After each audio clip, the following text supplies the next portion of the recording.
From the King 5 studios, it's New Day Northwest with Amity and Tracy. Well, hello, my friends. Welcome to the show. You know, we have a super fun Hot Topics panel lined up, so we thought let's just jump right in.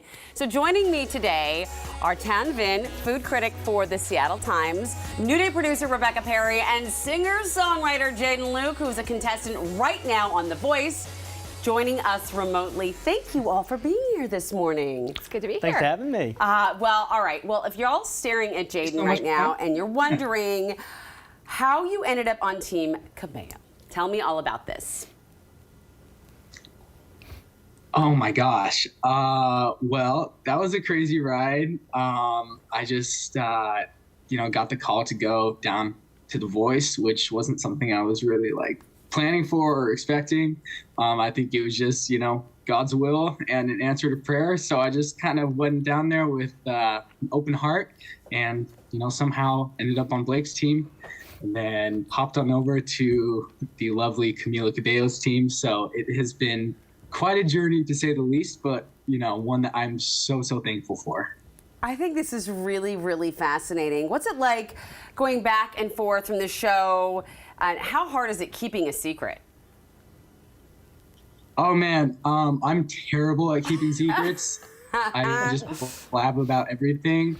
So that's been really, really hard. And I will say, growing this mullet out, a lot of people are recognize me around town, which is weird. And I think it's just because the mullet. So I'm just rolling with it, I was gonna ask about the mullet. Is that you don't normally rock that? That's for the show? Oh, absolutely not. I change hairstyles all the time. I literally cut this myself. I just kind of do whatever. And then I had it when I went down to LA, and then of course Blake loved it, and so I was I can't change now. I'm kind of stuck with it, but I like it. Thank you. I love it. Well, we are all rooting for our hometown kid right now, so it'll be really exciting to see how far you go. But now we're going to get into our hot topics. So, first topic, have you all heard about what happened with James Corden in New York at a fancy restaurant that apparently he got banned from? That's the word on the street. He got banned. The owner actually went and called Corden out on social media, then changed his mind, though, because apparently Corden called him up and apologized because, hey, listen, if it's your favorite restaurant, you better be nice. So how have you ever been rude? I'm sure we've all been rude at a restaurant once or twice in our lives. But I thought about that too, because sometimes when you're at a restaurant, you get hangry and maybe you're not the best version of yourself. But the things that the Balthazar owner was saying, I'm ugh. And I don't know. He apologized, but he said, the owner said that in his 25 years of working at the restaurant, he's never come across somebody as rude as Corden. what? Yeah, that's Do you what think he it was said. me? Okay, Tan, I want to hear your take on this because you're a food critic, so literally you are in restaurants all the time, right? Yes. And the thought that the customer is always right, that does not hold water anymore. We're in an age now a time now where chefs, servers, they'll let you know that's inappropriate behavior. And it's good because the customer isn't always right. And just because you pay and you sit down, you don't get everything you want. And this is a new reality, right? With labor shortage and everything, everyone's just really stressed out and tasked, and they don't have time to deal with this. And it's not I feel like in this country more than anything, we treat our people like they're service people. You go to France and it's an honor to be in the service industry, and you treat people with honor, right? Exactly. It's a very dignified profession, especially in Paris. And we just look at these professions differently here in the United States. It's true. And Corden has such a nice guy personality on TV that when it's the opposite, it's kind of whoa. It's disappointing. Yeah. Right. Yeah. Have you, Jaeden, have you experienced meeting any famous people in Hollywood and learning a darker side? I honestly thought that going down to LA that would happen, but being around everyone, at least the coaches and everyone, they were so nice and the most down to earth, humble people. And so, I just kind of assume everyone's like that, just because I like to, be positive about people. But so far, everyone I've met, at least at The Voice, was amazing. So I hope to try to be that way too. Well, that's good. Yeah. We should all be nice. And Amity, one of the things that bugged me about this is like one of the things they were mad about was an all yolk omelet. Right? And I'm such a bad human being where when I heard about this, all I was thinking about was the all yolk omelet. Yes. It sounds awful. It's just, and you can't, to make an all yolk omelet, you would need like 6, 7 eggs. To make it big enough, you would need to adulterate with water and milk, and it would still taste awful. Why would someone want an all yolk omelet? I think rich. that's that keto diet. Oh, and that what's even keto worse diet about again, that is getting ya. it's like a lot of cholesterol, a lot of fat, and they were complaining that they didn't get they were complaining they didn't get a salad.